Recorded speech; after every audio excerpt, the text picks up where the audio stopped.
everyone, in today's video I want to share with you 5 location ideas that you can use at your next photo shoot and explain different ways in which you can use that location. The first location is somewhere that everyone should have pretty relatively easy access to, and that is a park.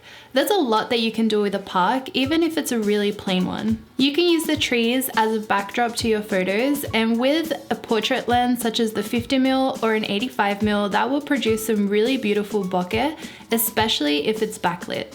You could take photos underneath the shade of a tree, you could find a small field to be able to shoot in, or you can even use the plants and the flowers as a backdrop. You can even use the entire park itself without even relying on the greenery, such as this photo shoot for example, where we had a bit of a baseball theme going on, so we ended up using the park benches and the fences.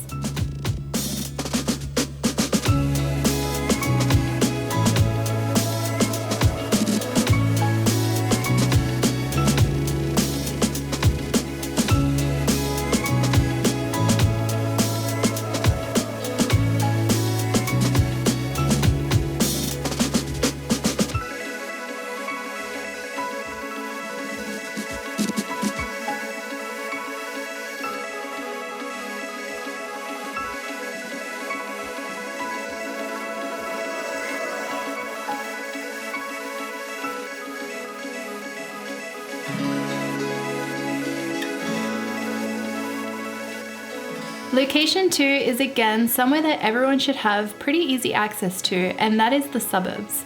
Photoshoot locations don't always have to be extravagant, amazing places.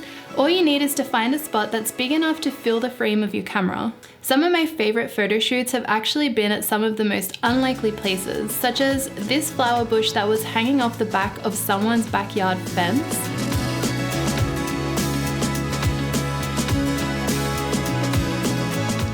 I also did a photo shoot with Christina just in her backyard using the trees and the flowers as our backdrop.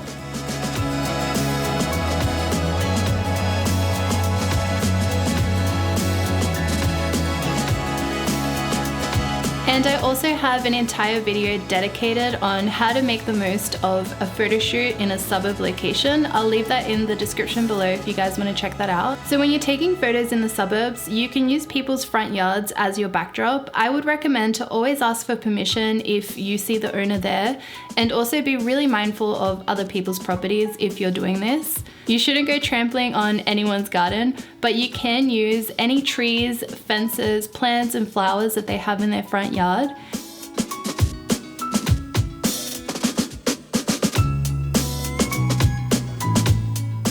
In the suburbs, I also really like to take photos sometimes just in the middle of the road, especially if it's a quiet and empty street, as that can create a really cool urban looking photo shoot location. Suburb streets don't always have greenery around them either. I actually did a bunch of photo shoots while I was in Poland, and we did photos around the streets of Poznan, which are all just city buildings. But these also create really amazing backdrops if you find nice colors and nice textures of the buildings to work with as well.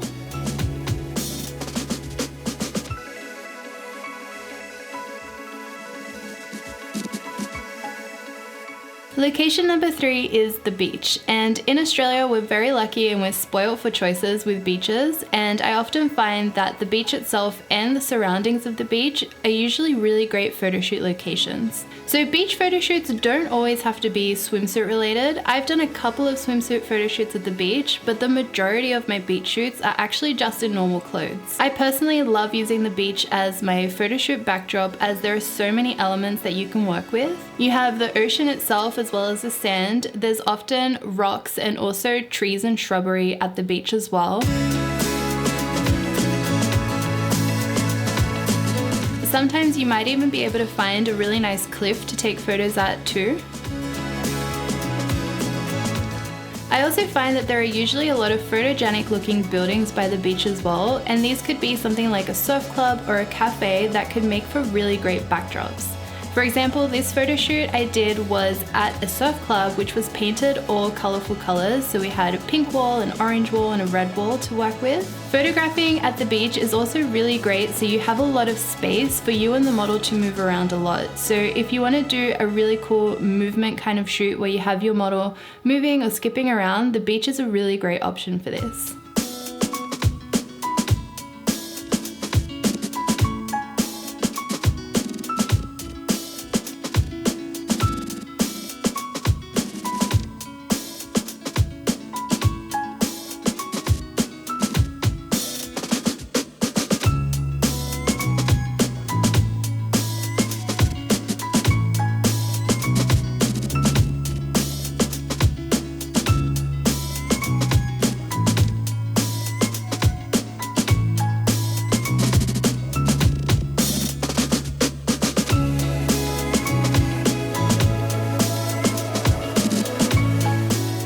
Location number 4 is a greenhouse, which you can usually find close by to the city, such as at the botanical gardens. Greenhouses are the perfect option to use as a location during winter as they're warm inside, or even when it's raining, as it's an undercover option.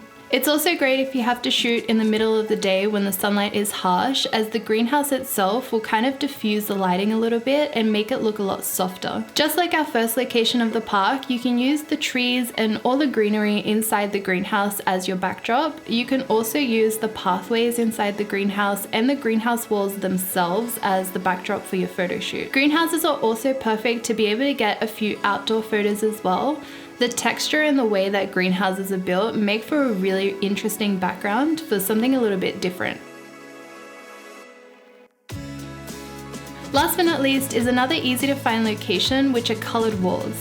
So colored walls are everywhere, but you need to keep your eye out in order to be able to find them. If you're doing a photo shoot in an urban location, such as around the suburbs or in the city, I would recommend to go for a walk with your team and kind of stop at each location that you find that's a different color or a different texture for you to shoot against. And sometimes a location scout can be in order before you do the photo shoot too, just to make sure that there's enough backdrops for you to work with in the location that you decided to do the photo shoot in.